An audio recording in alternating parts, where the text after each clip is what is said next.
아침 주요 뉴스를 깊게 들여다보는 시간입니다. 뉴스브리핑 플러스 미디어 오늘 노지민 기자와 함께합니다. 어서 오십시오. 네, 안녕하세요. 일부에서도 짧게 전해드렸는데 진주의 한 아파트에서 끔찍한 사건이 발생했습니다. 네, 지금 첫 소식이 전해진 뒤에 부상자가 계속 늘어나고 있는 상황입니다. 현재까지 5명이 숨지고 부상자는 13명으로 확인이 됐거든요. 오늘 4시 30분쯤에 경남 진주 한 아파트에서 발생한 사건 때문입니다. 새벽 4시 30분이요? 예, 그렇습니다.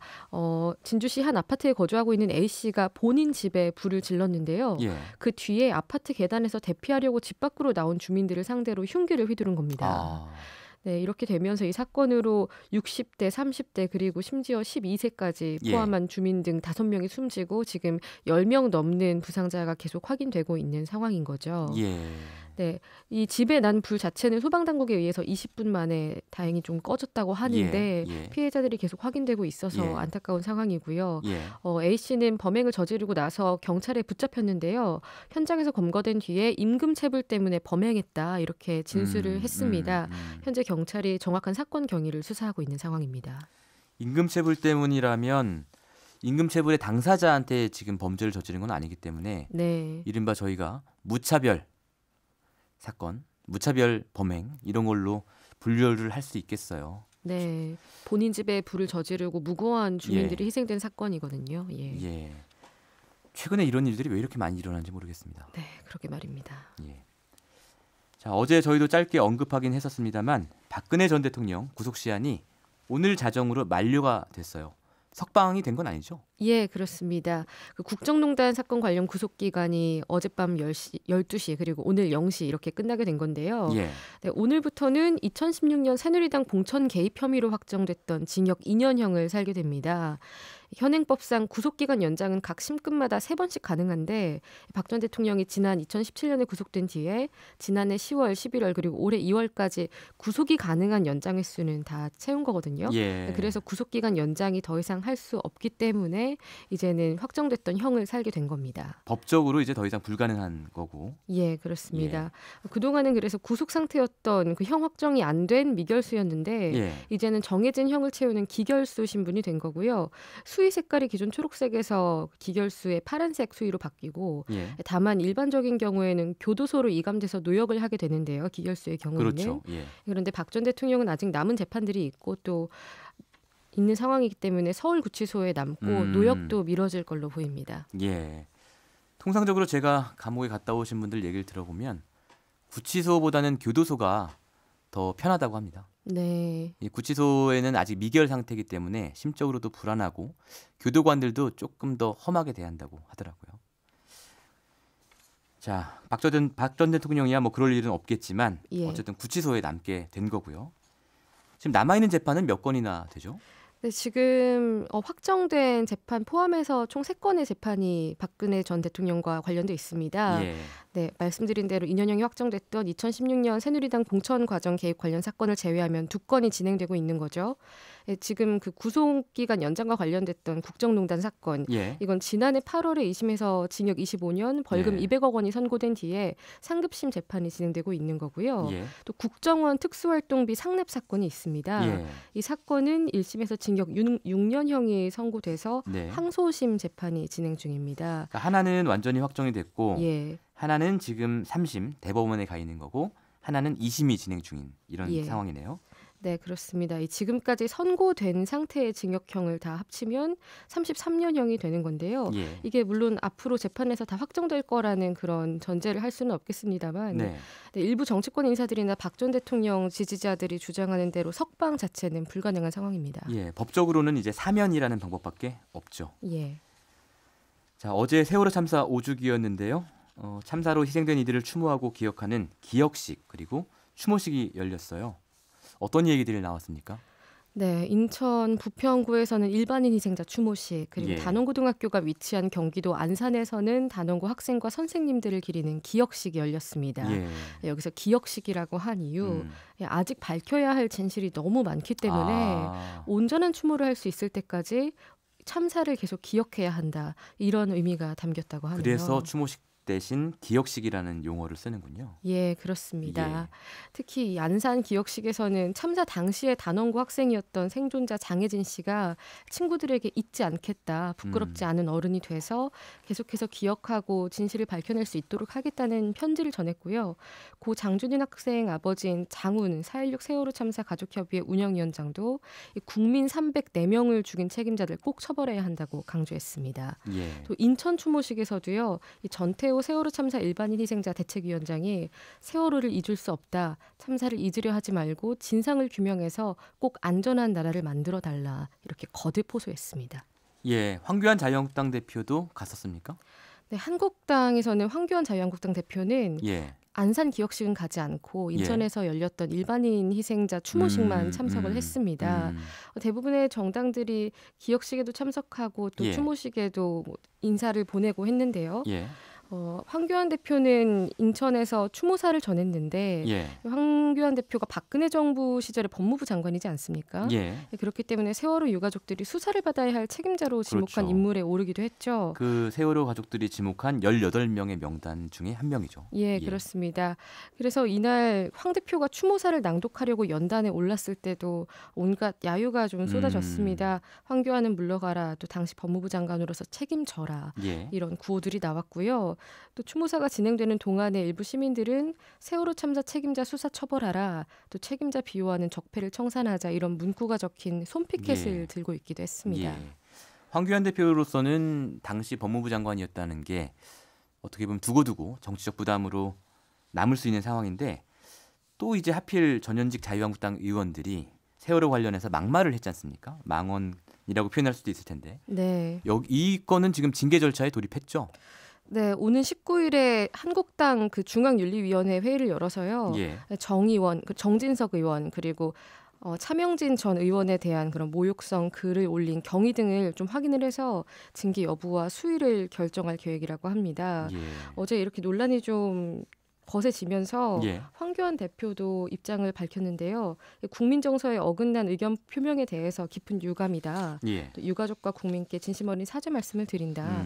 이런 입장을 밝히면서 윤리위 회부 계획을 밝혔습니다만 앞선 그 5.18 망원 논란과 관련해서도 회부가 된 뒤에는 진척이 된 게 없기 때문에 이번에도 사과하고 회부로 끝나는 게 아니냐라는 이런 시선들도 좀 있습니다. 당시에는 뭐 의원 제명까지 결정을 했었는데 실행은 되지가 않았었죠. 그렇습니다. 당원 제명도 얘기가 나왔고요. 근데 이번 건은 좀 빨리 하지 않을까? 저희 예상은 그렇습니다. 이 부담을 좀 털어낼 필요가 있기 때문에요. 그러길 바라는 유가족 분들이 많습니다. 자, 문재인 대통령이 중앙아시아 3개국 순방을 시작했는데 일정 어떻게 되죠? 16일부터 해서 어제부터죠. 7박 8일 일정입니다. 중앙아시아 3개국 순방이 시작된 거죠. 한국 시간을 기준으로 어제 오후 10시께 첫 방문국인 투르크메니스탄에 도착을 했습니다. 여기에서는 베르디 무하메도프 대통령과 정상회담을 가지고요. 또 한국 기업이 진출한 플랜트 및 석유화학 산업 관련해서 협력을 확대하는 방안도 논의를 한다고 합니다. 또 내일은 우즈베키스탄으로 이동해서 샤프카트 미르지오예프 대통령과 정상회담을 하고 또 의회에서 연설을 한다고 하고요. 21일부터는 카자흐스탄 일정이 시작됩니다. 여기에서 토카예프 신임 대통령과 정상회담을 한 뒤에 귀국길에는 23일에 오릅니다. 대통령들 이름이 상당히 발음하기 어려운데 그래서 얘기하면서 좀 긴장했어요. 굉장히 정확히 발음하시네요. 나쁘지 않았던 것 같습니다. 출국하기 전에 문재인 대통령이 민주당 지도부한테 좀 부탁을 하고 간 일이 있죠. 최저임금 결정구조 개편 그리고 탄력근로제 개선 관련 법안을 꼭 국회에서 통과시켜달라 이렇게 말했습니다. 이날 민주당 이해찬 대표 또 홍영표 원내대표가 배웅에 나섰는데 이 자리에서 이런 당부를 했다고 윤도한 청와대 국민소통수석이 알렸는데요. 특히 또 여야 합의가 어려우면 중앙아시아 순방을 마치고 대통령이 돌아왔을 때 여야정 협의체를 가동해서 쟁점 사안을 해결했으면 좋겠다. 이런 언급도 했다고 합니다. 근데 뭐 지금 국회 상황으로 봐서는 문재인 대통령 돌아올 때까지 이게 통과되어 있을 가능성은 거의 없어 보이고요. 네. 이번에 의전 실수가 좀 논란이 됐어요. 가는 길에. 네, 대통령 전용기에 달린 태극기가요. 거꾸로 걸려 있는 게 출발 직전에 확인돼가지고 다시 바로잡힌 일이 있었습니다. 대통령 출발 직전에 청와대 비서진이 이걸 다행히 발견을 했다고 하는데 바로 잡은 뒤에 이륙을 했고요. 이런 경위에 대해서 청와대가 기자단에 공지 문자 메시지를 보냈는데요. 대통령 환송 행사 전에 태극기에 이물질이 묻은 걸 대한항공 실무자가 발견을 해서 새 걸로 교체를 했다면서요. 이게 교체 과정에서 착오로 태극기를 거꾸로 걸었다. 이후에는 이걸 인지해서 정상적으로 걸고 이륙했다. 이런 설명을 보냈습니다.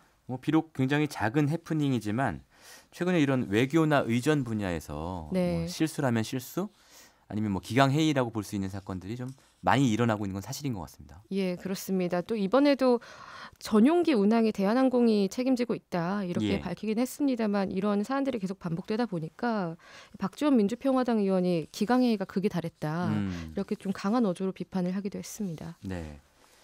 자, 이미선 헌법재판관 후보자 논란 계속되고 있는데 임명수순은 시작이 됐어요. 논란과 관계없이. 예, 그렇습니다. 어제 문재인 대통령이 국회에 이민선 문영배 헌법재판관 후보자 인사청문 보고서를 18일까지 송부해달라고 요청했습니다. 이게 재송부 요청이기 때문에 국회가 이걸 받아들이지 않으면 임명을 할 수 있는 거잖아요. 그렇죠. 그런데 이 기간이 문 대통령 순방 기간이랑 겹칩니다. 이 기간 동안 국회가 보고서를 채택하지 않으면 지금으로서는 19일에 문 대통령이 해외에서 전자결제로 두 재판관 후보자를 임명할 걸로 전망되고 있습니다. 이것도 국회가 보고서 채택할 가능성 거의 없는 상황이고요. 네, 그렇습니다. 그 채택과 관련된 회의가 열렸다가 이때는 안건 상정과 관련해서 오히려 여당이 보이콧을 선언하기도 했죠. 여당은 결국 이미선 후보자의 부적격 사유가 없다 이런 입장을 굳힌 거예요? 네, 그렇습니다. 어제 이해찬 민주당 대표가 굉장히 굳은 어조로 부적격 사유가 없다 이렇게 밝혔습니다. 기자간담회가 있었는데요. 여기서 이 후보자 그 배우자의 주식 투자 논란과 관련해서 내부 정보를 통해서 거래를 하지 않았다는 건 입증이 된 것 같다. 실제로 제가 봐도 주식 거래 갖고 돈을 번 것 같지는 않다면서요. 이 주식 거래 자체를 부정하기 시작하면 자본주의 사회에서 굉장히 문제다 이런 주장을 했습니다. 예, 그랬군요. 네. 처음에는 여당도 좀 문제가 있는 것 같다 이런 식이었다가 주말 지나면서 문제 없다는 쪽으로 지금 입장이 확 굳어지는 상황이고요. 네, 그렇습니다. 주말 동안에 전직 그런 헌법재판관이나 또 노동계 관련 인사들도 좀 이 관련돼서 이미선 후보자가 노동 관련 판례에서 굉장히 진보적인 성향을 보였고 다양한 의사를 대변할 수 있다. 이런 옹호 글을 좀 올렸죠. 그리고 또 앞서 반대 의견을 보였던 일부 정당들도 좀 선회하는 입장을 보이면서 여당 쪽에서는 적격하다, 부적격 사유 없다 이런 쪽으로 좀 입장을 굳히고 있는 상황입니다. 이 강남경찰서 경찰들에 대한 새로운 접대 혐의가 확인이 된 게 있군요. 네, 어제 CBS 노컷뉴스가 보도한 내용입니다. 서울지방경찰청 청문감사 담당관실이요. 최근에 강남경찰서 경제팀 직원들 뇌물 혐의를 포착했다고 합니다. 지금 서울청 지능범죄수사대에 수사를 의뢰했다고 하는데요. 버닝썬 사건과는 별개의 얘기죠, 이거는? 예, 그렇습니다. 이거는 별개의 건인데 강남경찰서라는 이유 때문에 좀 어느 정도 주목을 받고 있는 건이기도 합니다. 이 해당 직원들이 지난 2017년에 사기 사건 피의자로부터 수차례 골프 접대를 받은 혐의를 받고 있다고 합니다. 굉장히 비슷하네요. 버닝썬 사건의 윤총경이랑. 그렇습니다. 이 사건이 패턴이 비슷하다라는 지적이 나오고도 있는데요. 강남서 경찰들이 관할 지역 사건 연루자들과 친분을 쌓고 또 접대를 받고 이런 것들이 너무나 비슷한 패턴이다라는 점에서 실망을 사고 있습니다. 네, 오늘 소식은 여기까지 듣겠습니다. 고맙습니다. 고맙습니다. 지금까지 미디어 오늘의 노지민 기자였습니다. 평일 아침 7시 20분 시민보의 시선 집중.